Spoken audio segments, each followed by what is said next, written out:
Hello friends, नमस्कार। मैं सुधा त्रिपाठी आज आपको सामने फिर से उपस्थित हुई हूँ एक और अच्छी जानकारी के साथ। आपको मालूम होगा कि आप कैसे अपने आप को 50 की उम्र में 40 का रख सकते हैं या 40 और 50 की उम्र में 30 जैसा दिख सकते हैं। तो इसके लिए कुछ उपाय हैं और वो अपनी चीज़ों में मिक्स कर लीजिए और उस मिक्स करने से और उसको अपनी लाइफ में अगर उतारते हैं तो आप बहुत बड़ा बेनिफिट पा सकते हैं। फ्रेंड्स, क्या करिएगा आप सर्दियों में आटा तो लेते ही हैं। आटे में कार्बोहाइड्रेट बहुत अधिक मात्रा में होता है और उससे मोटापा बढ़ने का चांसेस होता है। आटा लीजिए लेकिन बिना छना हुआ लीजिए और चक्की का पिसा हुआ आटा लीजिए। उसको मोटी छलनी में छानिए, पतली छलनी में नहीं छानिएगा, जैसे उसकी भूसी वगैरह उसी में रहे, जिससे सॉल्युबल फाइबर और वैसा फाइबर जो है नॉन सॉल्युबल दोनों उसमें उपस्थित रहें। तो जैसे आपने 1 किलो आपने गेहूँ लिया और उसमें आधा किलो चने पिसवा के उस चने के आटे को भी उसमें मिला दीजिए। चने के आटे को उसमें मिला देंगे तो ये 2 चीज़ें आपके पास हो गई। और सर्दियां हैं तो मक्के का भी मिल जाता है, तो थोड़ा सा मक्के का आटा भी मिला दीजिए उसमें। और आप फिर क्या करिएगा, कैसे खाइएगा कि आपकी जो बोन्स है वो सही रहे। आप जो 50 के दिख रहे हैं 40 की उम्र में, वो आप रिवर्स हुए और 40 के ही दिखें या 30 के दिखें। अगर 60 के हैं तो आप 40 के दिखें। तो ऐसे क्या कर सकते हैं, तो वही मैं बताने जा रही हूँ। ठीक है, ये आपने सब में मिला लिया आटे में मिलाने के बाद इसको क्या करिए कि और अलग मसालदानी खोलिए, उसमें मेथी ले लीजिएगा। मेथी सपोज़ आपने 100 ग्राम लिया, ठीक है, उसको ले लीजिए। उसमें अजवाइन डाल दीजिएगा। अजवाइन उसमें मात्र 10 या 15 ग्राम लीजिएगा, उसमें डाल लीजिएगा। मेथी हो गया, अजवाइन हो गया और थोड़ा सा उसमें हो सके तो अजवाइन, मेथी और थोड़ा सा आप उसमें अलसी और तिल, ये उसमें पीस के पाउडर फॉर्म में बना के रख लीजिएगा। और उसको बनाने के बाद मेथी, अजवाइन, थोड़ा सा हींग, थोड़ा सा अलसी और दूसरा तिल, इसको मिक्सी में पीस के रख लीजिएगा। और जब भी आपको रोटी बनानी हो, या तो आटे में मार दीजिए या रोटी में। आप अपने लिए बना रही हैं और लोग पसंद नहीं करें तो कोई बात नहीं, आप रोटी लीजिएगा और उसकी 1/4 चम्मच, कोई स्पून होती है जो टेबल स्पून के 4 चम्मच उस बेलिए, जैसे हम स्टफ़ करते हैं वैसे स्टफ़ करके उसको बेल दीजिए। बेलने के बाद उसको सिकाई करके खा लीजिए, मतलब सेक लीजिए रोटी को। और उसमें घी ज़रूर लगाइएगा। घी लगाने से क्या है, आपको खुश्की नहीं होगी, आपकी जो फैट आपको जो चाहिए बॉडी में वो फैट अवेलेबल हो जाएगा। और आप उसको जब खाएंगे तो आपके जो बॉडी में इन्फ्लामेशन हो रही है, जो आपके बॉडी में इन्फ्लामेशन हो रही है, आपका सूजन आ गई है, आपके पैरों में जॉइंट में दर्द हो रहा है, आपकी चाल सही नहीं हो पा रही है, आपके उसमें कोलेस्ट्रॉल डिपॉजिट हो रहा है और आप में कैल्शियम की कमी हो रही है, विटामिन डी की कमी हो रही है, तो ये सारी चीज़ें उसमें मिल जाएंगी। उस रोटी को आप या तो क्या करिए, दही फ्रेश लीजिए, उस दही के साथ आप खा लीजिए। दही में कुछ भी मत मिलाइएगा, ना नमक मिलाइएगा ना कुछ मिलाइएगा, और उस दही के साथ आप खाइएगा तो आप देखेंगे कि आपका बहुत अच्छा एक रेमेडी हो रही है। और आपका जो इन्फ्लामेशन बॉडी में है वो इन्फ्लामेशन दूर होगी, आपके जॉइंट्स सही होंगे, आपका कार्टिलेज रिपेयर होगा जो टूट गया है, आपकी स्किन सही होगी। जो अजवाइन है उससे आपका थाइमोल होता है, उसमें आपका जो डाइजेशन है वो सही होगा और आप एक बहुत अच्छी तंदुरुस्ती की ओर बढ़ेंगे।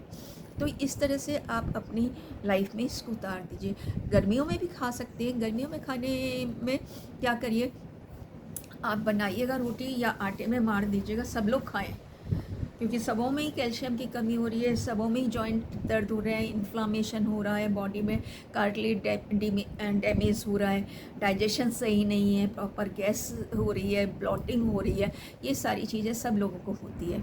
तो आप ऐसा करिए, 1 चम्मच जो टेबल स्पून में उसको आटे में डाल दीजिए और उसको मार दीजिए। मारने के बाद आप रोटी जब बना लें उसमें घी ज़रूर लगाइएगा। घी लगाने से एक अच्छा कार्बोहाइड्रेट पहुंच जाता है, और उस कार्बोहाइड्रेट पहुंचने से हमारी जो आर्टरीज़ हैं वो चिकनाई मतलब आर्टरी रिपेयर होती हैं, हमारे इंटेस्टाइन रिपेयर होती है। बहुत सारी चीज़ें हैं जो हमारे जितने भी विटामिन हैं, मतलब सॉल्युबल फैट सॉल्युबल विटामिन जितने भी हैं वो इसमें डिज़ोल्व होते हैं, और वो हमारे जब डिज़ोल्व हो जाते हैं तो हमारी सेहत के लिए अच्छे होते हैं। आपकी चाल सही होगी, आपका दर्द सही होगा, आपका कमर दर्द हो रहा है, घुटने के दर्द हो रहे हैं, आपका स्किन है वो भी सही होगा, क्योंकि उसमें कार्टिलेज होता है। आपका अगर डायबिटीज़ की ओर बढ़ रहे हैं तो डायबिटीज़ भी कंट्रोल होने के चांसेस रहेंगे, और आप डायबिटीज़ की तरफ से नहीं बढ़ेंगे, और आपका जॉइंट पेन भी नहीं होगा। तो इस तरह की चीज़ें करने से आप छोटे छोटे बदलाव करिए। छोटे छोटे बदलाव करने से आप एक अपनी सेहत पा सकते हैं, और आप अपने जो आगे की तरफ बढ़ रहे हैं, आपका जॉइंट पेन हो रहा है, गैस की प्रॉब्लम हो रही है, ऊपर सीढ़ी चढ़ने में प्रॉब्लम रही, ऊपर जाने में और नीचे जाने में प्रॉब्लम हो रही है, नीचे बैठने में प्रॉब्लम हो रही है, तो आप देखेंगे कुछ ही दिनों में एक बहुत अच्छा आप हेल्थ के मालिक हो सकते हैं। जब आपकी हेल्थ अच्छी हो जाएगी तो आप अच्छा फील करेंगे, आप सीढ़ियाँ चढ़ पाएंगे, सीढ़ियाँ आराम से उतर पाएंगे, आप स्वेट करके बैठ सकते हैं, आलती पालती लगा के बैठ सकते हैं, नीचे पोंछा लगा सकते हैं, और आप एक अपनी सेहत के लिए बहुत अच्छा हो जाते हैं। और जो आटा आपने 2 तरह का लिया है उससे आपको जो डाइजेशन है वो बहुत अच्छा हो जाएगा, आपका पेट साफ़ होएगा, आपका स्टूल जो आंतों में चिपक गया है वो भी सारा निकल जाएगा। और इस तरह के आप उपाय छोटे उपाय हैं, थोड़ा थोड़ा चेंजेस है, उस चेंजेस को करते रहिए। आप देखेगा अपने पुराने ज़माने में जो लोग बाग होते थे, चक्की का आटा, घर में चक्की होती थी, चक्की से पीसते थे, मोटा आटा होता था, उस मोटे आटे को पहले से भिगो देते थे, वो गल जाता था और उसको खाते थे, तो किसी का पेट नहीं ख़राब होता था, किसी को गैस की प्रॉब्लम नहीं होती थी, स्टूल सही टाइम से आता था, मोटापा नहीं बढ़ता था। तो आज हम लोग उस चीज़ के मालिक क्यों नहीं हैं? अगर ये छोटा सा बदलाव कर लेंगे, ये 2 आटे अगर मिक्स कर लेंगे, पूरी सर्दियों में भी मिक्स कर सकते हैं, गर्मियों में भी मिक्स कर सकते हैं। इसको पहले से आटा मार के लगा के रख दीजिए, और अपने खाने में एक दही का इस्तेमाल ज़रूर करें। दही या मट्ठा इस्तेमाल करने से क्या होगा, आपके प्रीबायोटिक जो है लैक्टो एसिड बैसिलस आपके सही हो जाएंगे, और आपकी आंतें रिपेयर हो जाएंगी।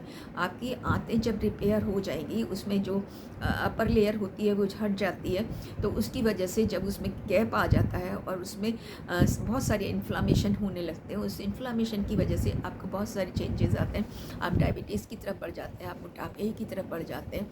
ये सारी चीज़ें ना हो, तो इसके लिए आप करने के लिए आप ये छोटे छोटे से बदलाव अपनी उसमें डेली रूटीन में करते जाइए। आप देखेंगे आप बहुत सेहतमंद होते जा रहे हैं। आप जो 50 के लोग हैं और जो आपने चेंजेस करी हैं, उनको दोनों में डिफरेंस देखिए। वो दौड़ पा रहा है, वो भाग पा रहा है, जिसने ये चेंज करें, उसको गैस की प्रॉब्लम नहीं हो रही है, उसको इन्फ्लामेशन नहीं है, कहीं दर्द नहीं है बॉडी में, कहीं सूजन नहीं है, कहीं मोटापा नहीं बढ़ रहा है, डायबिटिक नहीं हो पा रहे हैं। तो आप सोचिए ऐसा क्या ये कर रहे हैं। ज़रूरी नहीं है आप रोज़ के रोज़ डॉक्टर के पास भागें, अपने आप को सही रखिए। अगर बहुत ज़्यादा तकलीफ़ हो रही है तो डॉक्टर के पास जाना ही है, क्योंकि उन्होंने पढ़ाई करी है, और उन्होंने पढ़ाई जब करी है तो आपके लिए दवाइयाँ भी सर्च करनी है और उन दवाइयों को भी सेवन करनी है। लेकिन आप अपने आप को फिट रखने के लिए स्टार्टिंग में आप ऐसा करिए और आप स्वस्थ रहिए। Thank you. अगर ये मेरा वीडियो अच्छा लगा है तो आप शेयर करिएगा, और ये छोटी छोटी से रेमेडीज़ हैं, छोटे छोटे से बदलाव हैं जो अपनी लाइफ में कर सकते हैं और करवा सकते हैं। अगर आपको ये अच्छा लगे और आप इससे सही हो रहे हैं, आपकी गैस जा रही है, आपका दर्द घुटने का जा रहा है, आप वेट मैनेजमेंट कर पा रहे हैं, आपको मोशंस ठीक से हो रहा है, आप उठ बैठ सही पा रहे हैं, तो अगर ये आपके साथ हो रहा है तो आप दूसरों को भी बताइएगा। Thank you for watching me. Sudha Tripathi is here as usual from Agra, UP and India.